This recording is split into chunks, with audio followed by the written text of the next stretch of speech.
저희가 모아타운으로 지정이 되게 되면은, 현재 지금 지정은 된 건 아닙니다. 지정을 위해서 노력을 하고 있는 거고요. 그러기 위해서는 이제 지정이 되면은 각종 완화 기준이 저희가 적용이 됩니다. 일반 지역보다는 틀리게 가로 구역의 힘의가 완화되기 때문에 요건에 맞지 않아도 지정이 될 수 있고, 사업 면적도 1만 제곱미터가 아니라 민간으로 2만 제곱미터 미만까지 진행을 할 수 있습니다. 그리고 노후도 완화도 기준 60%, 원래 여기 60% 이상으로 되는데 정확히 말하면 67% 이상입니다. 그 대신에 모아타운 지정이 되면 57% 이상으로 이제 노후도를 보기 때문에 저희가 완화를 받을 수 있는 부분입니다. 또 하나는 이제 경관 연수가 30년 이상이 아닌 20년, 그리고 지하 통합 허용, 그래서 해당이 없지만 저희는 조합 간 협정을 통해서 도로 용도 폐지를 통해서 입체 결정을 할 수 있는 부분이 있습니다. 그리고 가장 큰 혜택으로 볼 수 있는 것은 용도 지역을 상향을 받을 수 있습니다. 저희가 2종에서 3종으로 할 수 있는 부분이기 때문에 용적률 부분에서 완화를 받을 수 있는 부분이죠. 그 다음에 층수 완화도 2종 일반주거 지역은 층수합 제한이 폐지가 되는 부분이 있습니다. 그리고 저희가 높이 기준, 인동간격이라는 건물과 건물, 아파트와 아파트 동 사이에 완화를 받는 부분이 명시되어 있기 때문에 저희가 모아타운으로 지정되면 각종 완화 기준을 받을 수 있는 상황입니다. 앞서 말씀드린 대로 지하 통합 완화 A입니다. 저희가 여기가 1구역이라고 보시고 여기가 2구역 할 경우에는 단지 위로 도로가 있더라도 지하 통합해서 지하 면수나 주민들이 활용을 할 수 있도록 할 수 있는 부분이 모아타운에서 정리를 할 수 있습니다. 이 부분은 각종 조합이 선정된 이후, 조합 설립 이후에 건축 협정을 통해 가지고 도시계획시설 부분을 상부는 사용하지만 지하 부분은 통합으로 주차장으로 사용할 수 있는 부분을 완화 조건으로 주고 있습니다.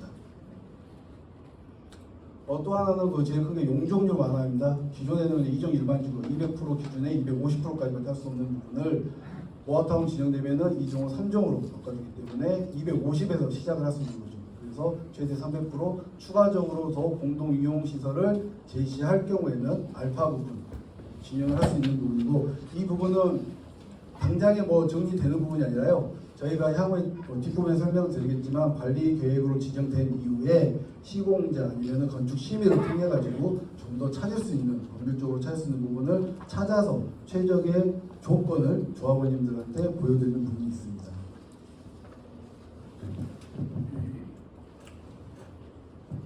지금 현재 모아타운은 두 가지 방식으로 진행되고 있습니다. 자치구 공모 방식하고 주민 제한 방식이라고 있습니다. 현재 이 주변에 있는 A구역 주민 제한 방식 제가 알고 들었습니다. 내용 들었고요. 저희는 이제 자치구 공모 방식, 그러니까 자치구에서 저희가 제출한 자료를 동의서로 의해서 계획을 수립해 주십시오 하고 요청을 한 부분입니다.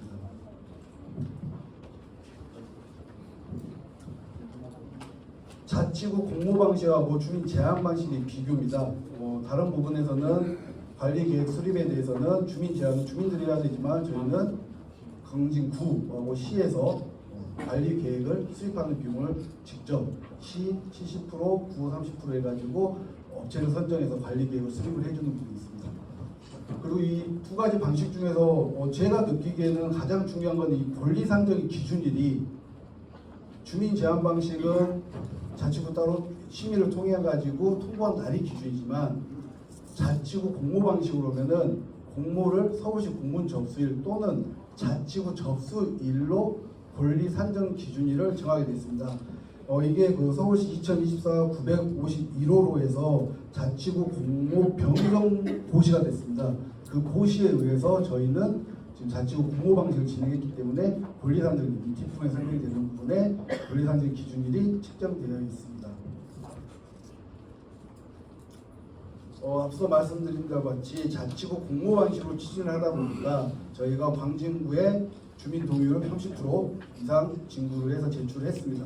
그래서 공보 신청이 완료됐습니다. 그래서 여기 보시면은 광진구 공문에 보면은 권리 산정의 기준일이 2024년 5월 3일입니다. 권리 산정 기준일은 저희는 사업이 진행되면은 2024년 5월 3일이 권리 산정 기준일입니다. 여기서 이제 소유자분들이 권리 산정 기준일이 도대체 뭐예요? 라고 하시는 분들이 계세요. 이 권리 산정 기준이라는 것은 조합원이 분양받을 수 있는 권리의 기준일입니다. 쉽게 말해서 5월 3일 이전에는 어떠한 형태를 하셨어도 상관이 없습니다. 근데 5월 3일 이후에는 혹은 5월 4일 날 필지를 쪼개거나 아니면 세대를 쪼개기 위해서 더 하시거나 아니면은 토지랑 건물을 갖고 계셨는데 분리, 토지 따로 건물 따로 하시거나 신축 빌라를 지어서 분양을 하시거나 하시면은 5월 3일 이전에는 상관이 없습니다. 5월 3일 이후에 만약 하셨다면은 분양을 받으실 수 없습니다. 그렇기 때문에 사업을 추진하면서 제일 필요한 게 이 권리산정 기준입니다. 그래서 저희는 주민제한 방식이 아니라 자치구 공모 방식을 진행하면서 빠르게 30% 동의서를 위원님들이 추진위원장님들하고 활동을 하셔가지고 진구를 해서 5월 3일에 광진구에 그 전에 내셨죠. 그래서 구랑 협의를 봐서 최종적으로 권리산정 기준은 5월 3일로 저희가 제시가 됐습니다. 그렇기 때문에 사업이 진행되면서 24년 5월 3일은 항상 소유자분들 기억 속에 가지고 계셔야 됩니다. 그래서 지금 현재 공모 신청을 해서 자치구에서 지금 검토 중이고 추가적으로 좀 요청한 자료가 있기 때문에 빠르게 더 준비를 해서 서울시에 제출될 수 있도록 진행할 계획입니다. 그래서 서울시에 들어가면은 그다음에 서울시와 광진구에서 7:3 비율로 업체를 선정해서 이 업무를 진행한 다음에 관리 계획을 수립해 주고 이 관리 계획이 수립돼야지만 저희가 그 다음 단계 노아타운을 진행할 수 있는 각 구역별로 진행할 수 있는 기준이 발표되기 때문에 이 관리 계획을 준비 중에 있습니다.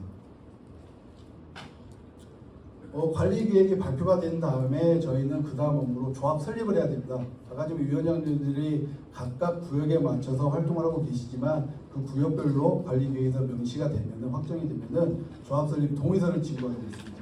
이 조합 설립 동의서를 진구할 때 제일 필요한 게 명부 지금 현재 소유자분들의 현황도 중요하지만 계략적인 사업 시행 계획 이 안을 주민들한테 안내를 하게 되어 있습니다. 이게 법률적으로 정해져 있기 때문에 저희가 관리 계획에 나와 있는 계획을 가지고 계략적으로 어느 정도 사업비가 들어가고 어느 정도의 공사비를 측정하고 어느 정도의 조합원 분담금이나 분양가를 측정해서 계략적으로 책정을 하게 된 것을 조합원님들한테 안내를 한 이후에 조합설립 동의서를 진구하게 되어 있습니다. 그러니까 현재 그냥 동의서를 진구할 수는 없기 때문에 저희가 꼭 필요한 계략적인 사업시행 계획서를 작성을 해서 주민들 동의서를 받게 되어 있습니다. 그래서 이 동의서는 그냥 백지 동의서 이게 아니라 동의서 검의 및 영번 부여 이 부분에 영번을 부여된 것을 광진구로부터 직접 수령을 해서 조합원님들한테 안내 책자와 제작 배포를 해서 동의서를 받게 되어 있습니다. 조합설 인가 조건으로는 소유자 80%의 동의와 면적 666.7%의 이상의 동의가 있어야지만 창립총회를 진행해서 조합 설립을 광진구청에 제출해서 인가를 받게 됩니다. 방금 말씀드린 부분을 전체적으로 정리한 부분입니다. 저희가 이제 관리 계획이 앞부분에서 정리가 되면 조합설 동의서를 진구하는 계획을 갖고 그 다음에 창립총회를 개최해서 조합설립 인가를 광진구로부터 득하게 되죠. 그 조합설립 인가 이외에는 시공자 선정, 그 다음에 건축심의, 통합심의로 부르고 있습니다. 통합심의를 진행한 이후에 조합원님들한테 분양 신청을 받고 그 다음에 분양 신청된 결과를 가지고 사업시행 계획서, 관리처분 계획이 포함되어 있습니다. 그래서 이주 및 철거, 착공, 준공 이런 단계로 진행됩니다. 근데 가로주택 정비사업 추진이 사업기간이 약 3년에서 5년이라는 이유는 일반 재개발 재건축 같은 경우는 거의 8년에서 10년 정도 걸리고 있습니다. 이유인즉슨 이 사업시의 인가 별도로 받고 분양 신청을 받은 다음에 관리처분 계획을 또 수립을 해서 인가를 받게 되어 있습니다. 이 기간을 단축되는 부분이 있기 때문에 저희가 가로주택 정비사업을 추진할 경우에는 한 3년에서 5년 정도를 예상하고 있습니다. 제가 최근에도 다른 지역에서 가로주택 정비사업을 진행해봤는데 조금 더 빠른 속도 부분도 있습니다. 주민들 전환만 잘 되면은 속도에서는 좀 빠르게 진행되는 부분이고요. 그 다음에 이 건축심의 이후에 조합원님들이 제일 궁금해하시는 종전평가 내 집이 얼마인지 내 평가 금액이 얼마인지가 건축심의, 통합심의가 완료된 결과인 날을 기준으로 진행하게 됐습니다. 저희가 만약에 25년 10월 5일 날 건축심의를 받았다. 그러면 10월 5일 기준으로 평가가 이루어지는 겁니다. 기준으로. 그 금액을 가지고 조합원님한테 안내를 한 이후에 분양 신청을 받고 분양 신청을 안내할 때 조합원님들의 분양 가시고자 하는 아파트의 종합 평가 금액도 안내를 해드리면서 분양 신청을 받고 이 분양 신청이 완료된 이후에 그 계획을 가지고 관리처분 계획을 수립하게 됐습니다. 그러니까 사업 시행 계획은 건축 심의 받은 거를 좀 더 디테일하게 건축적인 측면을 인가를 받는 거고 관리처분 계획은 분양 신청한 현황을 가지고 조합원의 재산권 처분에 대해서 진행을 하는 사항입니다. 여기까지는 제가 좀 진행을 하고요. 이 다음은 이제 설계적인 부분이기 때문에 좀 더 앞서 말씀드린 미래환경 플랜의 진정근 본부장님이 설명을 하도록 하겠습니다. 네, 이어서 설명드리겠습니다. 저는 미래환경 플랜 건축사 사무소에서 주거 디자인 본부를 맡고 있는 진정근 본부장입니다. 네, 시도 볼까요?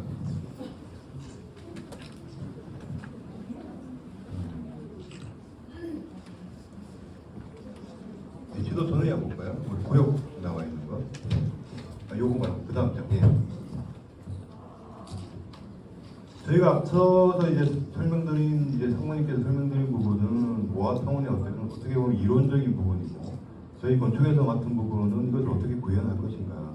실질적으로 2종 7층 이하의 지역이 3종 일반 주거지역으로 갈 수 있느냐. 결론적으로는 200%의 용적률에서 300%의 용적률을 가기 위해서는 어떤 마스터 플랜이 필요한가에 대한 일종의 하나의 안입니다. 어떻게 보면 우리 설계사무소에서 이 12개의 구역을 분석해 봤을 때 앞서 제가 오늘 처음이니까 몇 가지 포인트로만 설명을 드리겠습니다. 건축협정이라는 단어가 있었죠, 그죠? 앞쪽에. 그 건축협정이라는 것은 건축법에 명시되어 있는 겁니다. 그래서 1구역, 2구역이 하나의 협정구역을 묶어서 요 1구역과 2구역이 300%로 가기 위한 건축법상의 완화 혹은 배제 여러 가지 것들을 하나로 묶어서 특별계획구역으로 이렇게 묶는 거죠. 그래서 특별계획구역이라고 하면 여러분들 지구단위 계획구역 많이 들어봤잖아요. 그렇죠? 건축보다 상위에 있는 개념입니다. 그래서 결론적으로는 건축협정을 1, 2구역으로 이렇게 구역을 묶고 3, 4구역을 묶고 5구역은 따로 6, 7구역 이렇게 10, 11 마지막 12까지 이렇게 해서 이제 건축협정구역을 크게 묶어서 우리가 3종으로 가기 위한 작업을 들어가는 겁니다. 하나의 얼개라고 보시면 되고요. 그럼 앞쪽에 설명하실 때 도로를 태도한다 이런 얘기들이 있었잖아요. 이 가운데 원래 도로가 있죠. 이 도로를 보행자 전용 도로로 바꾸는 겁니다. 그렇게 하면 우리가 이 지하를 이 두 개의 구역이 하나의 지하를 주차하는 것을 수가 있습니다. 그런 것들을 우리가 제안을 해서 서울시로부터 관리계획을 수립하라고 대상이 선정이 되면 요 월계를 기준으로 앞으로 관리계획을 수립하게 될 것이다 라고 해서 제가 이걸 설명을 드린 거고요. 배치 한번 볼까요? 그래서 이 배치도 마찬가지입니다. 이게 결정이 된 게 아니에요. 우리가 건축적으로 생각해 보니 300%로 가려면 이러한 배치가 나와야 될 것 같다라고 하는 하나의 어떻게 보면 안입니다. 이 안은 나중에 계속 변경될 거예요. 지금 제가 앞서 설명드린 그 보행자 전용 도로, 공원 이런 것들이 아직은 마스터 플랜이 완성되어 있는 건 아닙니다. 저희가 건축적으로 보면 이 보행자 전용 도로는 굉장한 건축적인 요소거든요. 요거를 잘 활용해서 이 전체 단지가 좀 조화롭고 또 좀 창의적이고 이런 단지로 아마 앞으로 변경돼 갈 걸로 이렇게 되겠습니다. 그래서 저희가 시뮬레이션을 해보니 임대 포함해서 한 2,600세대 정도가 계획이 되더라. 그러면 임대를 빼고 분양 세대 정도는 한 2,150세대 정도 계획이 되더라. 그래서 평균 292% 정도의 용적률을 찾을 수 있더라. 그 다음에 일정 부분 우리 이런 데는 건축법상에 배치가 안 되지만 완화를 신청하는 겁니다. 특별계획구역으로 묶어서 우리가 1조권이나 많이 들어봤잖아요, 그렇죠? 그러니까 최강만 향해서의 높이 조선, 아까 인동거리 이런 건축법상의 높이 제한이 있습니다. 그거를 이 두 구역은 완화해 달라, 이 두 구역은 완화해 달라고 우리가 요청을 하는 것이죠. 그래서 하나의 큰 특별계획구역으로 묶어서 관리계획을 수립해 달라. 그러면 300% 갈 수 있다. 이게 이제 우리의 건축 계획입니다. 부담 없죠. 그럼 여기까지 제가 설명을 드리고 그 다음에 또 질문 나오면 다시 설명드리도록 하겠습니다.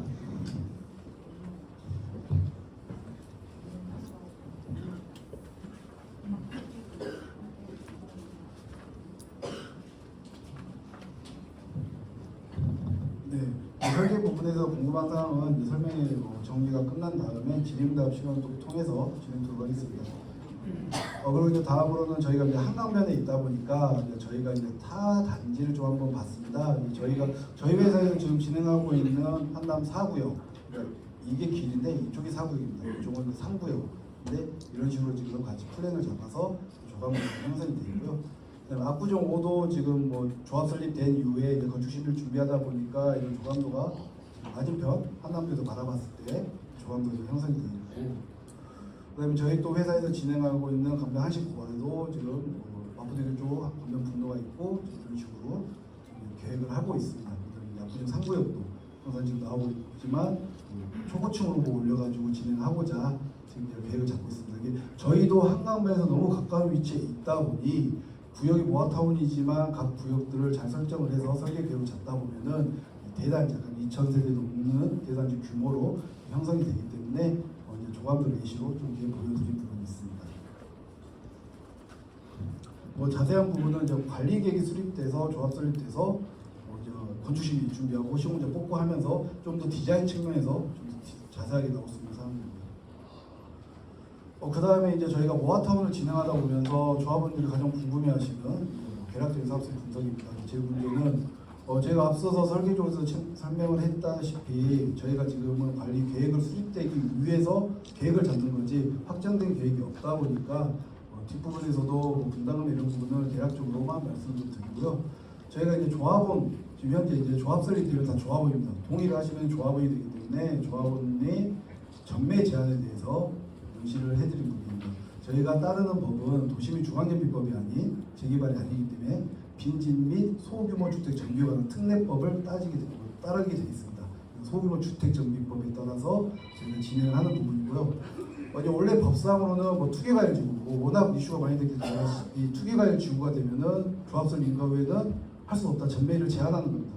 하지만 저희는 23년 1월 5일 서울 강남 3구하고 용산구를 제외하고 투기과열지구 해제가 되기 때문에 이 전매 제한에서는 벗어나 있습니다. 그렇기 때문에 조합 설립 후에도 언제든지 양수가 가능하고 사실분의 조합은 지위가 있습니다. 만약 투기과열 지구였으면은 저희 이 기준을 따라야 됩니다. 제가 그러고 싶지만 저희 여기 자양 B구역의 소유자다. 그러면 저 혼자 한 세대를 갖고 있으면은 투기과열 지구였으면은 저희가 소유기간 5년을 소유하고 있어야 하고 거주를 3년 해야지만 팔 수 있습니다. 그래야지만 조합은 지위가 있기 때문에 이런 제한이 많이 있었는데 현재는 투기과열 지구에서 해제가 됐기 때문에 저희는 해당이 없습니다. 다시 언제 또 이게 될지도 모르겠습니다. 정책적으로. 근데 현재 상황으로 없기 때문에 빠르게 저희도 좀 진행을 해야 되는 부분을 갖고 있습니다. 그 다음에 이제 조합원으로서 분양을 받는 거 당연히 내 집 가지고 한 채는 분양받는 게 맞고요. 또 법에서 정하고 있는 게 저희가 포함은 1+1이라고 합니다. 1+1가 3주택까지 갈 수 있는 부분이 소규모 특례법 법에 명시가 되어 있고요. 법에 명시가 되면은 1항 2호에 따른 가격의 범위.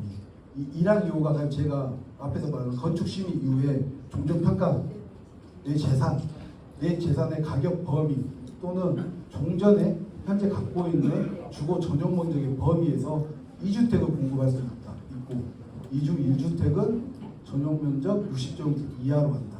그러니까 1+1이지만 내가 33평, 30평 하나 받고 하나는 60제곱미터 이하짜리를 받을 수밖에 없을 겁니다. 법에 정했기 때문에. 그리고 다만 60제곱미터 이하는 공급받는 1주택은 이전 시 다음 달부터 3년 지나기 전에는 매매를 할 수 없습니다. 그래서 5+1이라고 저희가 하고 있고, 그리고 3주택은 같은 동법에 나의 가로주택 정비사업의 경우에는 3주택 이하로 한정하되, 그러니까 내가 갖고 있는 물건에 대한 평가받은 금액이 최소 우리가 분양하는 아파트의 규모 이상이면은 예를 들면은 제가 하나의 빌딩을 갖고 있어서 만약에 30억이라는 종전평가 금액을 받았습니다. 그러면은 30억 가지고 저희가 분양하는 분에서 신청을 할 수 있습니다. 그 대신 3주택까지밖에 안 된다는 거죠. 더 이상은 안 되고 남는 금액이 있으면은 현금 청산. 그러니까 30억이 있는데 뭐 5억, 8억, 8억에서 남았다. 그러면 현금 청산. 이런 부분이죠. 1+1도 마찬가지입니다. 가격 범위. 내가 가지고 있는 종전평가금이 10억인데 1+1 한다 해갖고 금액을 조합원 분양가가 내가 가지고 있는 가격보다 낮기 때문에 1+1을 신청할 수 있고, 아니면은 가지고 있는 전용 면적이 크다 보니 공급받는 아파트보다 내가 가지고 있는 전용 면적이 크면은 1+1 해당됩니다. 이런 부분은 저희가 아까 전에 말씀드렸다시피 분양 신청, 건축 심의 후에 분양 신청을 받을 때 개개인별로 확인을 해서 설명을 드리고 분양 신청을 받게 되고, 조합원님도 상담을 통해서 분양 신청을 하실 수 있는 부분입니다. 그런 다음에 저희가 아까 지금 말씀드린 대로 분양 신청을 받고 난 결과를 가지고 관리처분 계획을 수립하는데, 관리처분 계획을 수립할 때 제일 많이 따지는 게 비례율입니다. 그럼 비례율 같은 경우는 분양 대상자 종전자산 총 평가 금액, 그러니까 각 구역별 조합원님들의 각각의 평가 금액을 합산한 금액. 예를 들어서 합산 금액 1구역이 전체 조합원이 1,000억이라고 하겠습니다. 평가 금액이 100명인데 평가를 했더니 1,000억이라는 종전자산 평가 금액이 나왔는데 1구역의 총 수입이 만약에 5,000억이었습니다. 조합원 분담금과 일반 분양가에서 수입으로 들어온 게 5,000억이었습니다. 그런데 저희가 사업을 진행하면서 4,000억을 썼습니다. 그러면 5천에서 4,000억 빼기 때문에 1,000이 남는 거지 않습니까? 1,000이 남기 때문에 종전평가 금액이 1,000억이었기 때문에 1,000억 때문에 비율은 100%입니다. 만약에 분양 수입은 높은데 사업비를 아껴가지고 3,000억을 썼다. 그러면은 비율이 더 올라가겠죠. 그런 개념으로 했기 때문에 조합원님들의 종전평가 금액의 비례율을 해야지만 권리가액이 나옵니다. 내가 분양을 받을 때 계산하는 거예요. 그러니까 개별 분양 가격은 저희가 분양 신청 때 앞서 설명드렸듯이 설계가 나오면은 30평은 얼마고 25평은 얼마고 34평은 얼마고 안내를 해드리죠. 그러면 그걸 보시고 내 종전자산 평가 금액과 비례율을 따졌더니 권리가액이 나와서 내가 30평을 분양받으면 분담금을 내느냐 안 내느냐라는 게 결정이 되죠. 쉽게 설명드리면은 제가 자양 비구역 조합원입니다. 근데 종전자산 평가 금액을 7억을 받았습니다. 7억을 받았고, 저희가 앞서 설명드렸던 평형을 구성을 할 때 47형은 만약에 5억, 59형은 6억, 그다음에 74형은 7억, 84형은 8억이라고 조합원 분양가를 책정을 했다면은 저는 종전자산 평가 금액이 7억이었고 비례율을 했더니 100%면은 그냥 7억이 제 권리가액이고, 비례율이 105%면은 7억 3,500만 원이 제 권리가액인 거고, 그 다음에 비례율이 110%면은 7억 7천인 거죠. 제 권리가액은. 그러면 이 권리가액에서 제가 분양 신청을 할 때 30평을 가고 싶다, 74형을. 그랬더니 7억이네. 그러면은 내가 아까 말씀드린 대로 비례율 권리가액에 따라서 분담을 하느냐, 아니면 남는 금액을 환급을 받느냐라는 거는 향후에 관리처분 계획을 저희가 할 때 개별적으로 통지를 해드립니다. 그러니까 관리처분 계획은 평균으로 합니다. 저희가 항상 평균으로 하고, 조합원님들한테 개인한테 분양 신청한 결과가 이렇고 관리처분 해봤더니 평가받은 금액이 얼마고 권리가액이 얼마셔서 얼마의 분담금을 내십니다. 얼마의 환급금을 받습니다. 라고 안내를 해드려요. 그걸 가지고 관리처분 계획을 하는 겁니다. 거기서 이제 이의가 있으시거나 하면은 공당 기관에 이의를 신청하시지만 최대한 조합원님들하고 협의를 통해서 아니면 문의사항을 잘 답변을 해서 분양 신청을 받고 있습니다. 근데 지금 최근에 제일 이슈된 게 이거죠. 그리고 공사비가 지금 거의 950만 원 평균, 서울 쪽이 조금 도시환경이나 아니면은 초고층으로 올라간 데는 1,000만 원이 벌써 넘어갔고, 지금 현재 평균적으로 보면 한 950만 원. 근데 신반포, 반포 같은 경우도 908만 원에 측정했다가 1차 유찰이 돼서 2차로 959만 원을 측정을 했고요. 그 다음에 도곡동, 이 개포동에서도 920만 원의 공사비를 측정했다가 일에 유찰이 됐지만 지금 다시 한번 이회를 진행하고 있습니다. 그렇기 때문에 현재 상태로서는 지금 공사비가 지방도 지금 900만 원대가 나올 정도이기 때문에 당장에 지금 저희가 관리처분 하는 게 아니기 때문에 추후를 계속 지켜봐야 되겠죠. 근데 이 부분이 지출에 사업비의 가장 큰 포지션을 차지하기 때문에 되게 민감한 사항입니다. 그래서 저희가 진행을 하면서 계속 아까 전에 사업 진행 방법이 있기 때문에 시공자 선정, 그리고 건축 심의, 사업 시행과 등 하면서 추후를 더 지켜보면서 관리처분 계획을 수립을 해야 될 사항입니다. 이거는 저희 회사에서 지금 진행하고 있는 시흥동 좀 예를 들었습니다. 시흥동 쪽에서 모아타운을 지금 하고 있습니다. 모아타운을 하고 있는데 지금 이 922번지 때는 관리 지역, 그러니까 지금 현재죠. 지금 현재 상태처럼 저희 자양동처럼 관리 지역 고시 전에 저희가 계획을 잡았을 때는 설계적인 측면에서 이렇게 나왔는데 관리 지역 고시가 됐습니다. 되면서 세대수가 증가하고 가장 큰 요인은 용적률. 이종의 때는 250 이하로 되기 때문에 239%고 지금 3종으로 돼서 299%까지 찾아서 60% 증가를 했습니다. 똑같이 여기도 100% 이제 처음에 관리 고시 전에는 예를 들어서 했기 때문에 이 정도 비용이 분담금이 발표됐고 관리 지역 고시 이후에 126%, 26%나 이득이 됐기 때문에 1억이라는 종전자산이 1억 2,600이 된 거죠. 그래서 조합원의 분담금이 약 2,500에서 7,500만 원 정도. 평에 따라 틀리겠죠. 조합원들이 선택하시는 평형대가 틀리기 때문에 그렇게 해서 지금 조합 설립 동의를 진행하고 있습니다. 마찬가지로 저희 또 옆에 지역에서도 똑같이 관리적으로 고시가 되면서 용적률이 올라서 64.79%에 올랐습니다. 그러다 보니까 44세대라면 신축세대에서 그러기 때문에 똑같이 비율이 151%까지 올라왔습니다. 그래서 4,500만 원에서 3,000만 원 정도 조합원들 감소가 발생을 해서 지금 조합설립 동의서를 진구를 하고 있는 상황입니다. 그렇기 때문에 현재 자양비도 일단 관리지역이 지정된 이후에 그 계획을 가지고 설계적인 측면, 그다음에 시공자 선정 등을 통해 가지고 세부 사항을 파악을 해서 관리지역 지정 이후에 계략적인 사업비를 뽑아서 조합원들 안내한 이후에 개별적인 분담 현황 같은 것을 안내하고 조합설립 동의서를 받게 되어 있습니다. 이제 여기까지는 지금 모아타운에 대해서 자연비에 대해서 좀 현황이나 진행 상황에 대해서 설명을 드렸고요.